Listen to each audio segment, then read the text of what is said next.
ever witnessed a cry so deep it doesn't come from the throat, it comes from the soul? It wasn't a show. It wasn't a performance. It was surrender. See, when Kathryn cried out, it wasn't for attention. It was for help, real help, divine help. She knew something most people spend their whole lives trying to figure out, that when you get to the end of yourself, you find the beginning of God. That woman walked out with a heart that had been torn wide open. She had lost things. She had faced rejection. She had made mistakes. But what made her different wasn't that she was perfect. It was that she was willing to cry in front of strangers, willing to weep on a platform, willing to look weak in the eyes of men, just to be strong in the hands of God. There's something powerful about a cry that doesn't come from pride, but from desperation. That cry says, God, I can't do this without you. That cry shakes things. It doesn't impress the crowd, it invites the spirit. And when Kathryn opened her mouth, she didn't say fancy things. She didn't string together poetic prayers to make people clap. No, she just called on Jesus, like a daughter calling her father. And when she did, something began to shift. People say the atmosphere changed that night, but let me tell you, it wasn't the atmosphere. It was the access. She touched a place most people never get to because they're too busy trying to hold it all together. But Kathryn had already let it all go. She wasn't trying to be strong anymore. She was just trying to be available, and heaven always answers availability. When she cried out, the angels didn't come because she was famous. They came because she was faithful. You could feel the weight of what was happening in that room, like time paused. He didn't even see the angels at first, but others did. People sitting in the back rows, people who came just to watch, not to believe, and yet their eyes were open to something greater. They saw light where there was no spotlight. They felt warmth where the air was cold. They witnessed movements where no man stood. Because when you cry from your spirit, heaven doesn't send comfort. It sends angels came. And not just to be seen, but to minister, to heal, to deliver, to carry prayers into fulfillment and bring God's glory down like a mantle across the shoulders of the broken. And Kathryn stood in the middle of it all, not as the cause, but as the channel. She's so much a word. You ever wonder why some people walk in a different kind of power? It's not because they prayed louder or studied harder.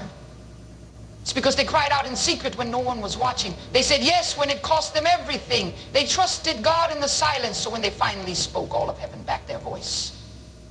That was Kathryn. Not a woman with a script, but a woman with a cry. A cry that touched eternity. A cry that called down angels. A cry that still echoes long after her body is gone. And maybe tonight, maybe right now, there's somebody listening who feels like their cry has been ignored, like your pain has no witness. Let me tell you something, God is not deaf. Heaven is not far. And when you cry from your soul, when you release that desperate sound that says, I have nothing left but you, that's when everything begins to shift. Because a surrendered cry is louder in heaven than 1,000 perfect prayers. They saw the room light up, but it wasn't electricity. It was glory. No switches were flipped, no machinery moved, but still something shifted. And those who had come in skeptical found their hearts trembling with wonder. Because when angels enter, they don't knock. They don't make announcements. They simply obey. And that night, when Kathryn Kuhlman cried out, angels came, not in shadows or silence, but in radiant obedience to the throne of the living God. People say the supernatural is hard to believe until you've seen it for yourself. But thousands saw it that day, not through their eyes alone, but through their spirits. The presence that descended wasn't some vague energy. It was divine order walking into chaos. It was heaven invading earth through the obedience of one woman who had already died to herself a long time ago. And in that death to self, there was resurrection power that didn't need her to lay hands or shout command. All it needed was her surrender. You could hear the soft weeping around the room as people clutched their chests, their stomachs, their faces. Healing rippled through the atmosphere like waves in the sea. Bones aligned, tumors dissolved. Fear broke off like chains falling from wrists. And still, Kathryn said nothing but Jesus, over and over, like a melody from a broken heart that had found its composer again. And in that name, whispered, not shouted, angels moved. We forget that angels are not gentle ornaments. They are warriors, messengers, carriers of divine assignments. That night, they didn't come to perform. They came to fulfill. Some stood still, their wings stretched wide in the spirit. Nurses in the aisles dropped their clipboards because they could feel something walking past them that no one had taught them to explain. One man who had come just to observe later said he felt a hand on his shoulder, warm and light, but when he turned around, no one was there. And when he tried to speak, his words failed him, but his tears did not, because something inside him had been touched by eternity, something inexplainable, something holy. That's what angels do. They don't just visit, they awaken. The thing is, Kathryn didn't command the angels. She didn't control the move of God. She only made space for it. She cried out, and heaven took it from there. And while many came for healing, they left with something deeper. A world where people are obsessed with visibility. They want to be seen, followed, praised. But Kathryn didn't want any of that. Her cry wasn't for stage lights. It was for the light of the world. And that's why angels came. Because heaven doesn't respond to ambition. It responds to adoration. And her adoration was pure. It was trembling. It was desperate. And desperation draws the divine like gravity. People left that night healed, yes. So when someone tells you angels don't move like that anymore, or that the supernatural is just for the Bible days, you look them in the eye and say, I saw it, I felt it, I lived it.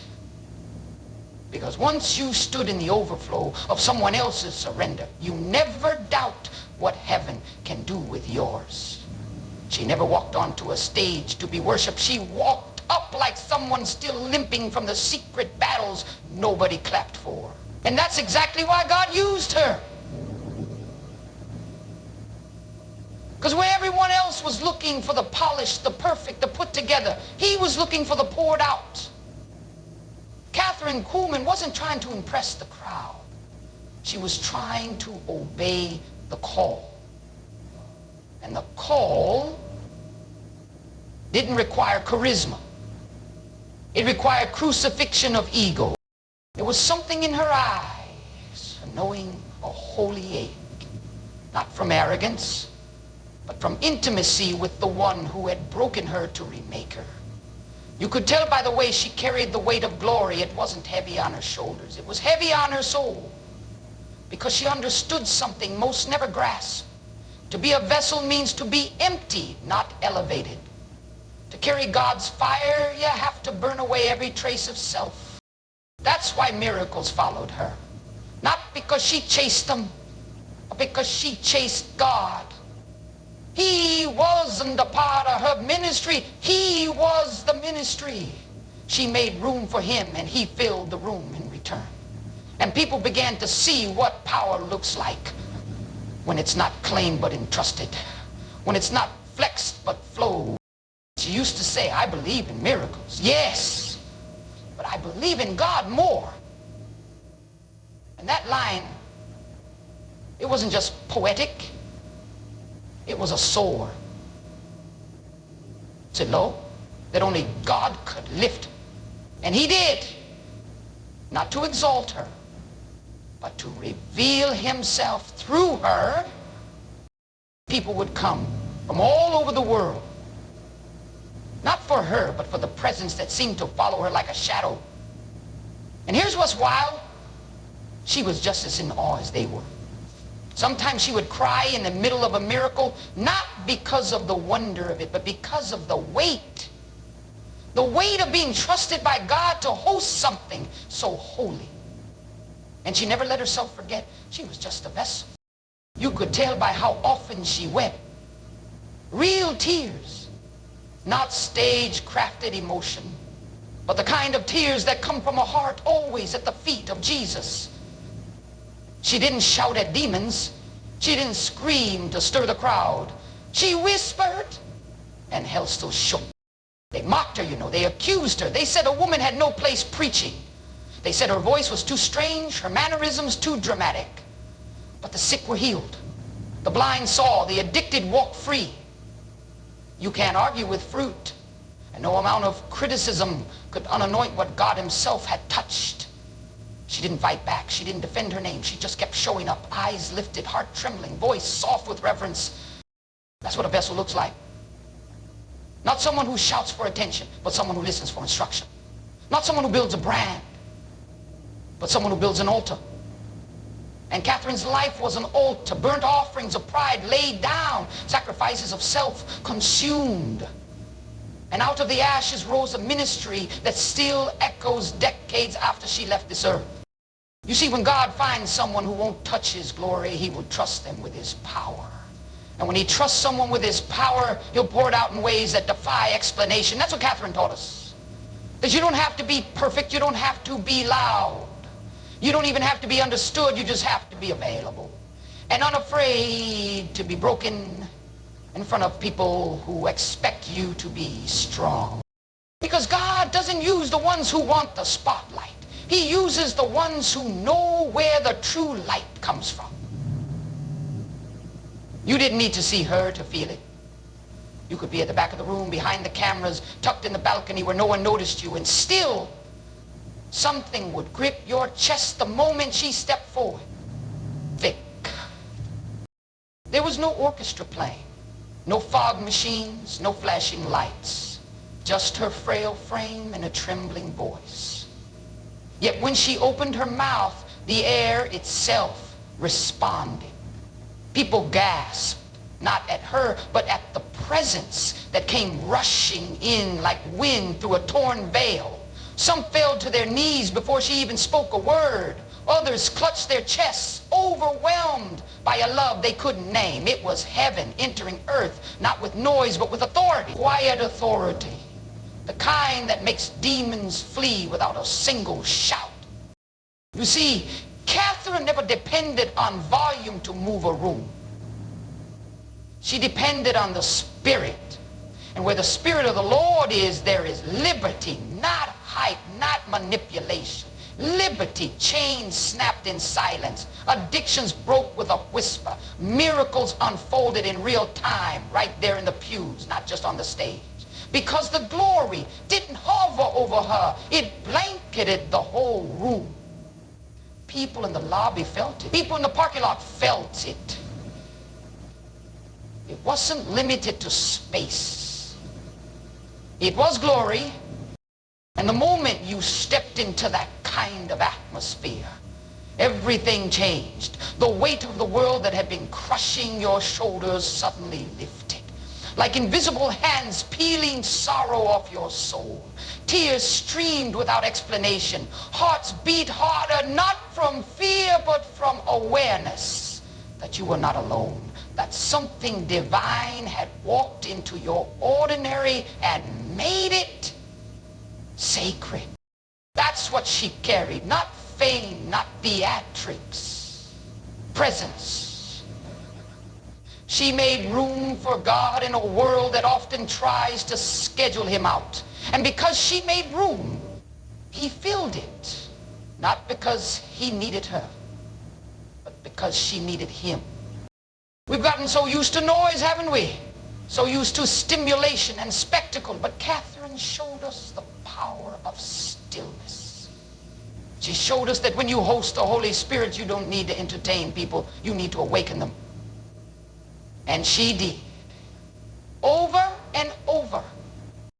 And oh, how the room would tremble. Not from sound, but from the invisible current of divine electricity moving through every soul. That's the kind of atmosphere that doesn't leave when the meeting ends. It follows people home.